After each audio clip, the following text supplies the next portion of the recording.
मध्य प्रदेश में विधानसभा चुनाव भले ही दूर हों, लेकिन बहुसंख्यक वोट बैंक को साधने के लिए कांग्रेस सॉफ्ट हिंदुत्व की राह पर चलने की तैयारी में है। इसीलिए वो प्रदेश भर में प्रभात फेरी, गौ सेवा और श्रमदान जैसे कार्यक्रम करने जा रही है। ये सब राहुल गांधी के संगठन सृजन अभियान से जोड़ा जा रहा है। कांग्रेस ने हाल ही में नवनियुक्त 71 जिला अध्यक्षों को इसकी ट्रेनिंग देने का निर्णय लिया है। उन्हें 10 दिन का प्रशिक्षण दिया जाएगा, जिसमें प्रभात फेरी के गीत से लेकर श्रमदान और गौ सेवा की प्रैक्टिकल जानकारी दी जाएगी। हालांकि बीजेपी इसे कांग्रेस की चुनावी नौटंकी करार दे रही है। वहीं कांग्रेस नेताओं का कहना है कि ये उनकी पुरानी परंपरा है, जिसे अब संगठन सृजन अभियान से जोड़ा जा रहा है। कांग्रेस का नया एजेंडा प्रभात फेरी और गौ सेवा। सीएम डॉक्टर मोहन यादव के गाय माता वाले बयान पर बवाल। पीसीसी अध्यक्ष जीतू पटवारी ने कर दिया ऐलान, गौशालाओं का निरीक्षण करने जाऊंगा, वीडियो शेयर करूंगा। 1 सप्ताह में सभी गौशालाओं को दुरुस्त किया जाए। गौ सेवा कांग्रेस की पुरानी परंपरा। राष्ट्रपिता महात्मा गांधी भी करते थे गौ सेवा। पूर्व सीएम कमलनाथ ने भी बनवाई थी 3000 गौशालाएं। मध्य प्रदेश कांग्रेस कमेटी में संगठन सृजन के पश्चात 71 जिला अध्यक्षों की नियुक्ति हुई है। अभी इन सभी के साथ में एक शिविर होना है, उसमें बड़े नेता आएंगे, सारी लोगों को ट्रेनिंग दी जाएगी और कांग्रेस पार्टी को इतिहास बुक किया जाएगा। कांग्रेस पार्टी किस तरह से करना है।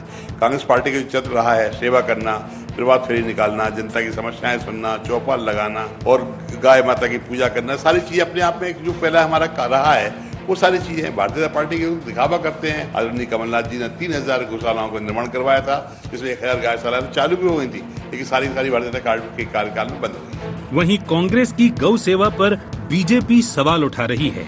सहकारिता मंत्री विश्वास सारंग का कहना है कि कांग्रेस ने हमेशा सनातन हिंदू धर्म और साधु संतों का अपमान किया है। सनातन धर्म में गाय केवल पशु नहीं है, बल्कि माता है। लेकिन कांग्रेस हमेशा गाय को पशु मानती रही है और अब चुनावी फायदे के लिए गौ सेवा का ढोंग करने जा रही है। केवल पशु नहीं है, वो हमारी माता है। निश्चित रूप से गौ माता का संरक्षण करना, गौ माता की सेवा करना, ये हमारा सौभाग्य है। कांग्रेस हर समय सनातन का, हिंदू दर्शन का, हिंदू मतावलंबियों का अपमान करती आई है। इसलिए यदि गौ पालन की कोई भी व्यवस्था होगी तो उसका विरोध तो कांग्रेस करेगी ही करेगी। कुल मिलाकर एमपी की सियासत में गाय और गौशाला का मुद्दा एक बार फिर गरमाया है। कांग्रेस जहां सॉफ्ट हिंदुत्व की राह पकड़कर संगठन को मजबूत करना चाह रही है, वहीं बीजेपी इसे अपनी परंपरा और संस्कृति की पहचान बताकर कांग्रेस पर हमलावर है। ऐसे में आने वाले चुनावों से पहले ये मुद्दा सियासत की बड़ी धुरी बनता दिखाई दे रहा है। Bureau report, IND 24।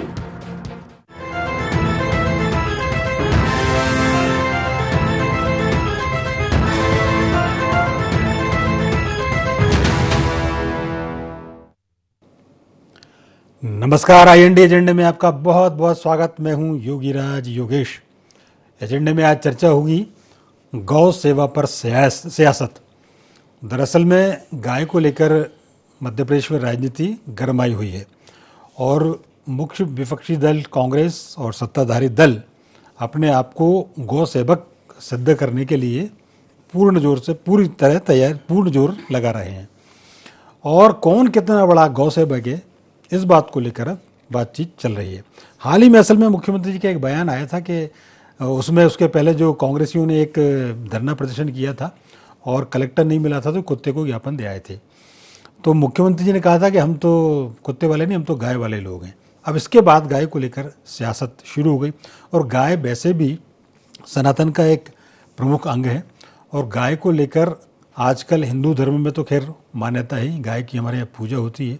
गोधन सबसे बड़ा धन माना जाता था। एक समय तो ये था, आप कितने समृद्धशाली हैं, आप कितने पैसे वाले हैं, कितने संपन्न हैं, इसकी आपकी तुलना गाय से होती थी। जिसके यहाँ जितना गोधन होता था वो उतना ज़्यादा संपन्न और धनवान माना जाता था। कालांतर में फिर गायों को लेकर बहुत सारी बातें हुई, गौवंश को लेकर बहुत सारे इश्यूज़ आए। सड़कों पर गाय खड़ी रहती हैं, मारी गई, बूचड़ खाने की खबरें आती रहती हैं। तो गायों को लेकर जब ये लोगों को लगा कि ये भी एक चुनावी मुद्दा हो सकता है, क्योंकि ये सीधे सीधे धर्म से जोड़ता है। तो इसको कोई भी अपने हाथ से जाने नहीं देना चाहता।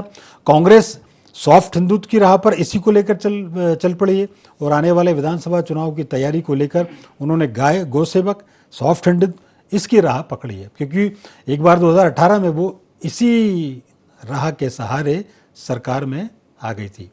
तो ये उसको पता है कि मध्य प्रदेश में कैसे सत्ता में पुनर्वापसी की जाती है। तो आज प्रोग्राम में इसी पर चर्चा होगी। चर्चा शुरू करने से पहले आइए डाल लेते हैं आज के एजेंडा पॉइंट्स पर एक नजर। कांग्रेस की गौ सेवा के क्या है मायने? मध्य प्रदेश में सियासत का केंद्र क्यों बनी गाय? गौ सेवा को कांग्रेस क्यों बता रही अपनी पुरानी परंपरा? कांग्रेस के अभियान पर बीजेपी क्यों उठा रही सवाल? तो ये थे एजेंडा पॉइंट्स और डिबेट ओपन करूं उसके पहले सभी मेहमानों से आपका परिचय करा दूं। मेरे साथ कांग्रेस की प्रवक्ता हिमानी सिंह जी जुड़ी हैं। हिमानी जी, प्रोग्राम में आपका बहुत बहुत स्वागत है। हमारे साथ बीजेपी के प्रवक्ता ब्रजगोपाल जी लोहिया जुड़े हैं। ब्रजगोपाल जी, प्रोग्राम में आपका भी बहुत बहुत स्वागत है। नमस्कार। और स्टूडियो में हमारे साथ वरिष्ठ पत्रकार प्रकाश सक्सेना जी हैं। प्रकाश जी, आपका भी बहुत बहुत स्वागत है। शुरुआत हिमानी जी आपसे। गौ सेवा को लेकर आप आजकल बड़े मुखर हैं, आपकी पार्टी, क्या बात है? मैं पूरी आपकी जो स्क्रिप्ट थी वो सुन रही थी और बीजेपी नेताओं के और आपके जो भी बयान थे वो मैंने सुने जी। आजकल पितृपक्ष चल रहा है, मतलब धर्म का ठेकेदार बनने से पहले कहते हैं ना, नकल के लिए अकल की जरूरत होती है। धर्म को थोड़ा सा जान लेना चाहिए। हिंदू धर्म में कौन सा ऐसा जानवर है जिसकी पूजा नहीं होती? आजकल श्राद्ध पक्ष चल रहे हैं, शायद बाकी के पैनल के लोग भी। पहली ग्रास जो निकाला जाता है गाय का, कुत्ते का, ब्रजगोपाल जी सुना आपने? दूसरा ग्रास कुत्ते का, तीसरा कौवे का, तीसरा चींटियों के लिए और चौथा किसी जरूरतमंद के लिए, भिखारी के लिए या किसी गरीब के लिए निकाला जाता है। तो किसने कहा कि कुत्ते भैरव बाबा का वाहन है, यमराज का वाहन है, या युधिष्ठिर के साथ स्वर्ग तक उनका कुत्ता गया था? तो हम जो सनातन धर्म है, सनातन संस्कृति है, वो जीव दया में विश्वास करती है और इसीलिए हर जानवर तक को हमने किसी भगवान से जोड़कर उनको पूजनीय बनाया है ताकि हम उनका संरक्षण कर सकें और उनको वो दे सकें। लेकिन ठेकेदार जो होते हैं ना, वो ये सब कुछ नहीं समझ पाते। उनकी ही सरकार में हमने ऐसी स्थितियां देखी हैं कि एक भाजपा नेत्री थी भोपाल में, जिनके यहाँ पे 100 गायों के कंकाल इतनी बुरी स्थिति में मिले थे कि जो इंसान कहलाते हैं खुद को, उनके रोंगटे खड़े हो गए थे, उनकी आत्माएं कांप गई थी। ये देश है, ये सरकार जो ठेकेदारों की सरकार है, ये इस देश में सबसे ज्यादा चंदा भी ये जो बूचड़ खाने, जो गाय काटने वाली कंपनियां हैं, उनसे लेती है और इस देश को सबसे बड़ा निर्यातक बनाती है और गायों पर ठेकेदारी करती है। पहला सवाल, पहला आपके उसका जवाब है। दूसरी बात यह कि आपने भी अभी तक सुबह तक देखे होंगे, आप चाहें तो ब्रजगोपाल जी मैं आपको दिखा दूं कि आपके भारतीय जनता पार्टी में 2 ही प्रधानमंत्री हुए हैं, एक अटल बिहारी वाजपेयी और एक नरेंद्र मोदी। उनके कुत्तों के साथ, उनके कुत्तों के प्रेम के प्रति जो फोटोज हैं, पर पहले मैंने आपको बता दिया कि मैं कुत्तों को बहुत ही प्रेम करती हूँ, पूजनीय भी मानती हूँ और इंसान के नाते से भाव भी रखती हूँ। पर मैंने आप ही के बयान को काउंटर करने के लिए बोला कि बहुत सारे आपके नेताओं के, मोदी जी के और उनके कुत्तों के प्रति प्रेम, एक सिंधिया जी जिनको कोई उनकी नाक पर के साथ जमीन पर लेटे हुए उसके साथ लाड़ कर रहे हैं, ऐसे बहुत फोटो हैं। अगर आप चाहेंगे और अगर आप काउंटर करेंगे तो मैं फोटोज भी दिखा दूंगी और शुरू से लेके अभी तक हर कांग्रेस नेता का आपको गौ सेवा करते हुए फोटो दिखा दूंगी। बस हाँ, ये हमारी गौ सेवा में और आपकी गौ सेवा में फर्क है कि आपकी गौ सेवा ठेकेदारी वाली होती है और हमारी गौ सेवा जो होती है पर्सनल आस्था का विषय होती है। हम गौ सेवा करते हैं, इसलिए करते हैं कि हमारे धर्म में, हमारे पर्सनल उसमें गाय पूजनीय है, गाय संरक्षणीय है, गाय कटनी नहीं चाहिए। जब गाय वृद्ध हो जाए तब भी उसकी देखभाल होनी चाहिए। हमारे लिए गाय इसलिए होती है, गाय हमारी माता है। आपके यहाँ की तरह नहीं कि जब 33 करोड़ देवी देवताओं का जिनके साथ वास माना जाए, उस गाय के साथ एक व्यभिचार करता हुआ भाजपा नेता पकड़ा जाए और आपको उस बात पर शर्म ना आए कि आपने उस 33 करोड़ देवी देवताओं के साथ बलात्कार करवा दिया, आपने उस गाय माता के साथ बलात्कार करवा दिया और उसके बाद मंच से बड़े बड़े भाषण दे दिए। बस मंच के भाषणों की बात ये होती है कि ब्रजगोपाल लोहिया जी अभी कुछ गलत बोलेंगे तो अगले काउंटर में मैं उनको सही कर दूंगी। मुख्यमंत्री जब बोल रहे होते हैं तो कोई टोकता नहीं है, तो वो कुछ भी बोल जाते हैं। क्या सही कर देंगे? अभी तुमने बोला ही नहीं उनने कुछ, क्या सही? अभी तुमने बोला ही नहीं। ये बोला मैंने, बोलेंगे, भविष्य सेंटेंस बोला मैंने। अच्छा ठीक है, चलिए ब्रजगोपाल जी, बड़ी बेसब्री से इंतजार है आपका उनको। देखिए योगीराज जी, बड़ी विनम्रता से कहता हूँ, हिमानी जी और मेरे बीच में कोई मतभेद नहीं है, ना हम यहाँ लड़ने बैठे ना ठीक करने और कराने बैठे। मैं तो भारतीय जनता पार्टी के प्रवक्ता के रूप में बैठा हूँ और मुझे ये लगता है कि प्रवक्ताओं को आपस में संवाद नहीं करना चाहिए, अपनी पार्टी का पक्ष रखना चाहिए। सही बात। मैं बड़ी विनम्रता से ये आग्रह करना चाहता हूँ, कांग्रेस के इस कृत्य को हम नौटंकी क्यों कहते? हिमानी जी ने जितनी चिंताएं व्यक्त की वे पूरी वाजिब हैं कि गाय को संरक्षण मिलना चाहिए, गाय का कटना रुकना चाहिए, बिल्कुल पूरी मैं सहमति करता हूं, उनकी बातों से सहमति रखता हूं। परंतु बहन से ये आग्रह करता हूं कि ये कांग्रेस की सरकार के दौरान कानून लाने में क्या सुविधा थी? ये कानून बनाने के लिए इस देश को 60 वर्ष भारतीय जनता पार्टी की सरकार की इंतजार करना पड़ा। इसलिए हम कहते हैं कि हम वास्तव में गोवंश के संरक्षक और संवर्धक हैं। दूसरी बात, आपको याद होगा योगीराज जी कि एक समय था जब भारतीय जनता पार्टी को ये कहकर संबोधित किया जाता था कि ये तो काऊ बेल्ट की पार्टी है। तो हाँ, हम काऊ बेल्ट की पार्टी हैं, यही तो हम आज भी कह रहे हैं। आप क्यों बनना चाहते हैं? हम वही राजनीतिक दल है कि आपको याद होगा कि जब केरल में केरल प्रदेश युवक कांग्रेस का अध्यक्ष बीच चौराहे पर गाय को काटकर उसका मांस वितरण कर रहा था, तो हाँ, विरोध करने वाले हम थे, बिल्कुल निश्चित थे। और हम आज भी इस पर गर्व करते हैं कि हम काऊ बेल्ट के लोग हैं, हम तो वही लोग हैं, पुराने गाय गोबर उनके गणेश वाले लोग हैं, हमें कोई ऐतराज नहीं है इस गाली से। एक बात और कहता हूं, जो आपकी संस्कृति है वो कैसे समझ आती है मैं बताता हूं। 2003 तक, जब तक निरंतर कांग्रेस की सरकारें रही, इस मध्य प्रदेश में कांजी हाउस हुआ करते थे जहां गोवंश को जाकर बंद कर दिया जाता था और एक राशि देकर वहां से छुटाया जाता था। 2003 के 8 दिसंबर को सरकार बनने के बाद हमने सबसे पहला निर्णय लिया था कि मध्य प्रदेश में कांजी हाउस समाप्त होंगे और उनके स्थान पर गौशालाएं खुलेंगी। तो ये अगर हमें लगता है हमारा अनुकरण करने की अगर कांग्रेस कोशिश करती है, तो भले ही वोटों की खातिर ही क्यों ना, भले ही जो गौ सेवक हैं उनके भय से क्यों ना, आप में ये जो सुधार है जो बहुत पहले आ जाना था। आपको याद नहीं होगा योगीराज जी, आपको तो ध्यान में होगा कि करपत्री जी महाराज के नेतृत्व में इस देश के किसानों ने गायों करके ही आंदोलन किया था और उस पर किस तरह गोलियां बरसाई गई थी, सारा देश जानता है। देखिए, कांग्रेस का इतिहास गाय और गौ वंश के विरोध में खड़ा हुआ इतिहास है, परंतु फिर भी हम कहते हैं कि यदि आप गाय की सेवा करना आज राजनीतिक मजबूरी भी आप समझ रहे हैं तो भी आपका स्वागत है। आइए, हम जो काऊ बेल्ट की पार्टी थे, हमारे जैसी पार्टी आप भी बनिए। गाय गणेश की जो सेवा करेगा वो ही राजनीति में जनता को पसंद आएगा। ये विनम्रता के साथ आग्रह करता हूं। और एक बात और कहता हूं कि राजनीति में यदि आपसे कल कोई पाप हो गया है तो वो पाप तब तक नहीं है कि उसकी भविष्य में आप माफी मांग सकते हैं। आज भी आप ये कह सकते हैं कि हाँ, कांजी हाउस बनाना हमारा पाप था, हमें गौशालाएं बनानी चाहिए थी, ये करना था। एक बात और कह दूं योगीराज जी, दिग्विजय सिंह की सरकार ने इस राज्य में 2% भूमि चरनोई भूमि कहलाती थी, जिसको गोवंश की भूमि माना जाता था, उस गोवंश की भूमि को समाप्त कर शून्य कर दिया और उसके कारण गौवंश अपनी भूमि से बेदखल होकर सड़कों पर आने मजबूर हुआ। ये जिन्होंने पाप किए हैं वो आज अगर गौ सेवा के लिए आ रहे हैं तो निश्चित ऐसे लोगों में आज जो सुधार आ रहा है, भले ही वो भय से आ रहा हो, वो सुधार स्वागत योग्य। ठीक है जी, हिमानी जी आप बोले, फिर मैं प्रकाश जी के पास जाऊंगा।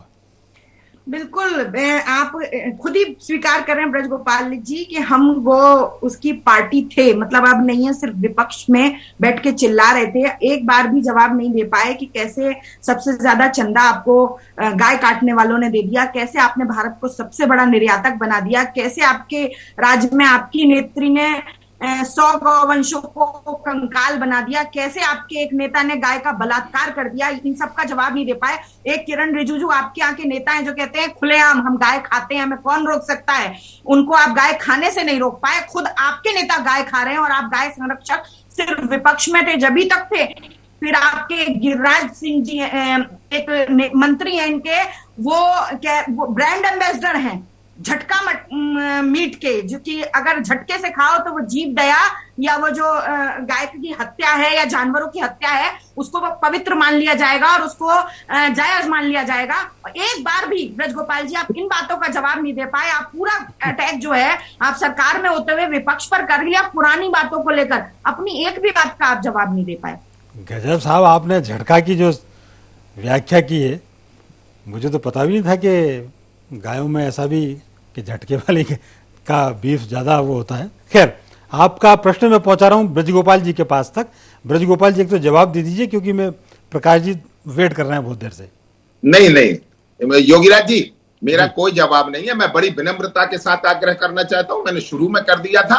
ये सारे विषय इन्होंने रखे थे। मैं यहाँ हिमानी जी के प्रश्नों का जवाब देने नहीं आया हूं, आपके प्रश्नों का जवाब देने आया हूं, मध्य प्रदेश की जनता के प्रश्नों का जवाब देने आया हूं, और मेरी पार्टी का उसमें क्या मत है ये यहाँ बताने आया हूं। मैंने आपसे पहले कहा था, मैंने आपसे पूर्व में ही ये आग्रह कर लिया था कि मैं यहाँ कांग्रेस प्रवक्ताओं के प्रश्न का जवाब देने नहीं आया, क्योंकि जिनको ना तो अपने किए काम पर लज्जा है, ना अपने अतीत पर लज्जा है, ना अपने वर्तमान पर लज्जा है, वो लोगों के प्रश्न के भी उत्तर अगर हमें देना पड़े तो हम इतना लज्जित नहीं होना चाहिए। मैं बड़ी विनम्रता से आग्रह करता हूँ, और मैं एक बार फिर से कहता हूँ, ये डिबेट है जो आप अपनी बात का जवाब दे दीजिए। आप कांग्रेस पे अनावश्यक उसको गलत दिशा में ले जाना चाहते हैं। मुझे उसके, मैं बीच में बोलता नहीं हूँ, मगर ये जो जिस तरह से बीच में अरे तो ये थोड़ी कि आप कांग्रेस के इनको इतनी क्षमता नहीं है, इतनी क्षमता नहीं है कि 2 मिनट का मटेरियल रख ले और 2 मिनट उसे धारा प्रवाह बोल दे, ये बीच में बोलेंगे। ये जो कांग्रेस प्रवक्ताओं की अच्छी ट्रेनिंग हो, मैं ये कांग्रेस पार्टी के अध्यक्ष जीतू पटवारी जी से आग्रह कर रहा हूँ कि विषय पर चर्चा करें, विषय पर चर्चा करें। तो कांग्रेस गौ सेवा कैसे करेगी ये एक बार, कांग्रेस कैसी गौ सेवा करेगी ये नहीं बताया हिमानी जी ने। ठीक है, एक मिनट में जरा थोड़ा सा मोहर लग गई जो हम कह रहे हैं वो सही है। हिमानी जी एक सेकंड, हिमानी जी मैं थोड़ा सा प्रकाश जी को भी इन कर लेता हूं, क्योंकि वो केवल एक पक्षी डिबेट जा रही है। प्रकाश जी, क्या इतनी इंपॉर्टेंट अचानक हो गई हैं गाय के सारे राजनीतिक दल जो हैं उस पर सेंटर्ड हो गए? नहीं, जब से धर्म राजनीति का विषय बना है तब से ये मामले ज्यादा हो गए। गाय तो हमारा सामाजिक पशु माने जाते थे, कुत्ते और गाय, कौवे, पक्षी जो होते थे पृथ्वी का मूल। आप देखिए, गाय को सिर्फ इससे अंतर, हम यदि आप सनातन की बात कर रहे हैं तो गौ को पूरा अर्थ, एक अर्थ पृथ्वी भी है। जो पृथ्वी पे जो अत्याचार हुए थे तो गौ के रूप में पृथ्वी गई थी देवताओं के पास, प्रार्थना की थी कि हमारी रक्षा कीजिए। और भगवान राम का अवतार इसी प्रकृति की रक्षा के लिए हुआ था। तो प्रकृति हमारी देवी है, और उसका पूरा एक साइकिल, यदि गाय को आप यदि सिर्फ एक पशु के रूप में लेंगे तो कभी इसका महत्व नहीं समझेंगे। बिल्कुल, गाय का आपने जैसे कहा था, भगवान कृष्ण ने जो गाय को महत्व दिया था, उस समय अर्थव्यवस्था का चक्र पूरा गाय से चलता था। गाय जो खेतों में जो बचा हुआ चारा होता था, भूसा, उससे अपना उदर पोषण करती थी। बदले में आपको उस समय ईंधन गोबर के रूप में होता था, खाद वगैरह। गाय से जो दूध मिलता था उससे पोषण होता था। उसका जो बछड़ा होता था वो कृषि के काम में आता था। आज भी छोटे एक इंटरप्ट कर रहा हूं, फिर आप अपनी बात करना। गाय का हर अंग काम का है, उसका चाहे गौमूत्र हो, चाहे गोबर हो, चाहे उसके शरीर का एक एक हिस्सा है, वो कहीं ना कहीं काम आता है। और वो खुद तो दूध तो देती अपने बच्चे का भी पोषण करती, आपको एक बहुत बड़ा आर्थिक संबल प्रदान करती। नहीं, उस समय प्रकृति का चक्र भी था, और कोई पशु नहीं था, ट्रैक्टर नहीं थे, और कोई ऐसा पशु नहीं था जिसके बछड़े को खेती में आप उपयोग में ला सकते थे। तो वो जो किसी भी राज्य की आर्थिक स्थिति का अंदाजा उसके गोधन से लगाया जाता था। तो मेरा मतलब है कि प्रकृति जो थी उसका सबसे बड़ा हिस्सा मनुष्य की हवस ने खा लिया है। मैंने पर्यावरण दिवस पे हमारी राष्ट्रपति जी का आलेख पढ़ा था, उन्होंने काफी चिंता बताई। जो पहाड़ आज आप देखिए ना, पूरे बिखर जा रहे हैं, हिमालय पूरा बिखर रहा है, ध्वंस हो रहा है, ये हवस के कारण हो रहा है। और चूंकि इसको सिर्फ राजनीति का मुद्दा बना लिया, हमने भी देखा बचपन में गाय से हम लोग खेलते थे। जो कांजी हाउस का आप बोल रहे हैं, तब चरनोई भूमि भी होती थी। एक व्यक्ति आता था, पूरे शहर की गांव के गाय को लेकर चरवाने जाता था, और जो आवारा जिसका कोई जो बुढ़ापे में छोड़ देते थे, कांजी हाउस में वो जानवर बंद होते थे। लेकिन पिछले कुछ सालों में 2020-21 में किसी आरटीआई एक्टिविस्ट ने यहाँ लगाई थी आरटीआई, तो करीब 5,500 पशुओं में से 4,000 बीमारियों से मरे थे। उनके लिए फंड रिलीज हुए थे, उसमें वीएचपी की गौशालाएं भी थी। मतलब हम ये नहीं कि हमने सिर्फ एक धर्म का चोला पहन लिया, हम उसके ठेकेदार हो गए। ठीक बात। सभी का आवश्यक अंग थी गाय, इसलिए किसी एक की ठेकेदारी नहीं, वो सभी ने लापरवाही बरती है। आप धर्म को समझ रहे हैं, धर्म की आत्मा होती है अध्यात्म। जब गाय को उस रूप में आप देखेंगे तो उसकी रक्षा कर पाएंगे, आडंबर के से कभी रक्षा नहीं होगी। ठीक बात। आप ये देखिए गाय का महत्व कि पूरी दुनिया श्री कृष्ण के पीछे डोल रही है और श्री कृष्ण गाय के पीछे डोलते हैं, तो गाय का इतना बड़ा महत्व है। अच्छा हिमानी जी, ये ठीक है, अभी आपने आरोप लगा दिया था ब्रजगोपाल जी पे। ब्रजगोपाल जी ने भी एक सवाल पूछा था आपसे कि दिग्विजय सिंह जी के समय चरनोई की भूमि मिटा दी गई, और जब गाय का चारा ही मिटा दिया तो फिर बेचारी क्या करेगी? देखिए, जवाब तो दे सकती हूँ, लेकिन दिल इतना बड़ा नहीं है ब्रजगोपाल जी के लिए कि 1 मिनट पहले वो ये कह के चुके हो कि मैं कांग्रेस प्रवक्ता के सवालों का जवाब देने नहीं आया हूँ। तो उन्होंने अपने नहीं, लेकिन उन्होंने जवाब तो दिए पूरे कि मैं उनके सवालों का जवाब दूंगी। ठीक है, मैं बता देती हूँ, नहीं दिया उन्होंने जवाब, उन्होंने पहली लाइन में कर दिया था। तो मैं बोल रही हूँ आपसे कि प्रकाश जी ने बहुत सारी चीजों के जवाब दे दिए कि गायों का इस तरह संरक्षण होता था। गाय जो है वो राजनीति का विषय नहीं थी, आस्था का विषय थी, संरक्षण का विषय थी।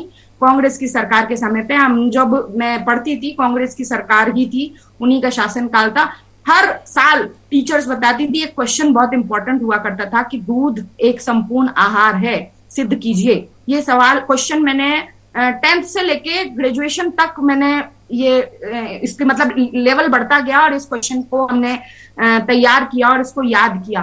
तो ये था बच्चों के समय से 9th 10th में बच्चों को दूध का महत्व समझाना कि आप जब बड़े हों कि दूध से क्या क्या बनता है, दूध के पानी में क्या क्या होता है, पनीर के फटे दूध के पानी में क्या क्या पोषण तत्व होते हैं, क्या क्या किस किस बीमारी में दिया जा सकता है, और गोवंश का महत्व समझाने का इनडायरेक्ट तरीका था। मैं उस सनातन धर्म से बिलोंग करती हूँ जिसमें हर जानवर को उसकी इंपॉर्टेंस बनाए रखने के लिए किसी धर्म से जोड़ा गया है, किसी भगवान से जोड़ा गया है, ताकि सबका संरक्षण हो सके। किसी एक जीव या किसी एक व्यक्ति तक ये संकुचित नहीं है। भगवान कृष्ण ने जो लीला रचाई थी, उन्होंने जो बताया था कि हमारे लिए गोवंश की पूजा, गोवर्धन की पूजा करना ज्यादा जरूरी है, क्योंकि हमारी अर्थव्यवस्था को वो पोषण देता है। पर आज समस्या ये हो गई है कि अर्थव्यवस्था को जिन चीजों से पोषण मिलना चाहिए, रोज कर्ज ले रहे हैं, करोड़ों अरबों के कर्ज में मध्य प्रदेश को ढकेल रखा है।